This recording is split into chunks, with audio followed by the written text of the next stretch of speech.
Hello, I'm Stan Stalnaker here with Hub Culture at the Transition Forum in Monaco. Joining me now is Kanini Mutooni, who is the Managing Director of the Toniic Network. I want to hear about the Toniic Network and also what you guys are doing in the world of impact investing.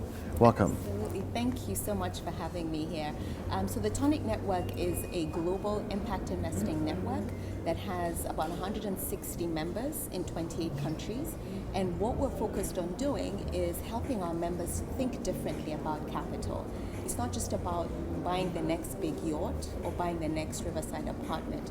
It's about using your capital and deploying it for real causes that are going to change the world and make it a better place.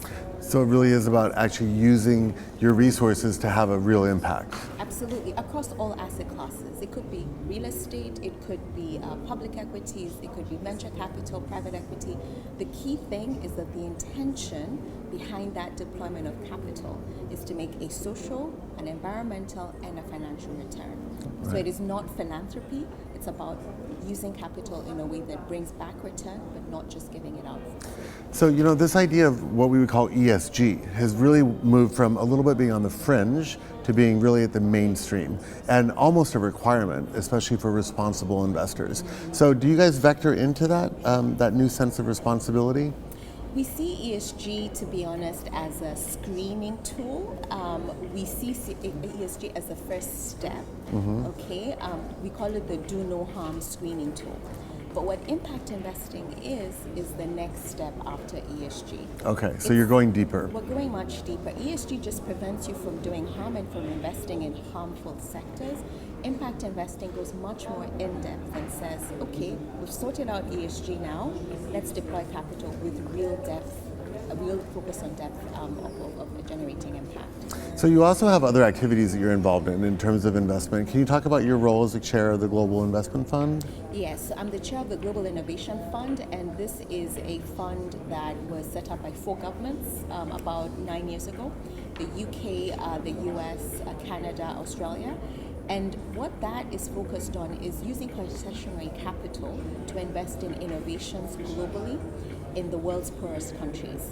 So we call ourselves the VCs for the poor. In the Very sense cool. That, we're deploying capital across the spectrum, so debt, equity, and grants as well, with a real focus on not Lyft innovations or Uber, but real innovations at a frugal level that will make an impact on the world's poor. Can you give an example of a couple things that you guys are looking at or that you've been interested in that area? Absolutely. So one of the focus areas is food and agriculture. And as you know... Big issue in the developing world, right? Absolutely. It's a big part of the economy. Yeah, and 70% of farmers in sub-Saharan Africa, for example, are smallholder farmers. And we know that the population is increasing significantly and the continent is still a net importer of food. So what we're doing at the Global Innovation Fund is really investing to empower the smallholder farmer. And that could be in investing in technologies to increase productivity and yields, increasing their access to outputs and inputs, so seeds, fertilizer, mechanization, and also providing a pocket of money for them to access in terms of capital. So we invested in, for example, Babangona, which is based out of Nigeria, and they've had a humongous impact on the smallholder farming community there.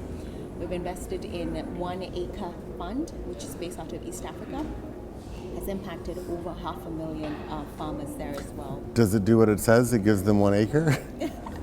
It gives them more than 1 acre, but I think 1 acre became because of the fact that it's smallholder farmers and their typical size of farms is about an acre. Right. That's very key. So I'm curious, when you're thinking about impact, there's so many vectors and so many lenses to actually impact right now. You have the human side where we need to take care of people, but then we also have the climate side, and this summit is very much focused on the impacts of climate. How do you reconcile the two when you want to take care of people, but maybe those people are moving into areas that are causing deforestation, right? Because there's social pressures. How do you reconcile this and try to find solutions to find balance? Great question, and it's a question that our membership at Toniic constantly asks us. To be honest, where we see the main sort of thinking, it's net impact, because any investment you make in many cases will have a negative effect as well as a positive effect. So what we're saying is look at both sides and measure those and focus on a net positive impact from what you do. Yeah? Accept and acknowledge the negative side, but also accept and acknowledge a positive side, let them off and see what the ultimate outcome is. I think we have to be practical and we have to be realistic. Well, intentional investing, thank you so much for joining us. And where can we find out more about the Toniic Network? Absolutely. So you can go to the Toniic, if you just Google Toniic Network. And it has two I's, right? Two I's, Yeah. Toniic. Okay. And then if you want to find out more about the Global Innovation Fund, just Google globalinnovationfund.org. Okay, great. Thank you so much for joining us. We'll be back with more conversations here at the Transition Forum in Monaco. Check out hublive.tv for more great conversations as well. Thanks so much.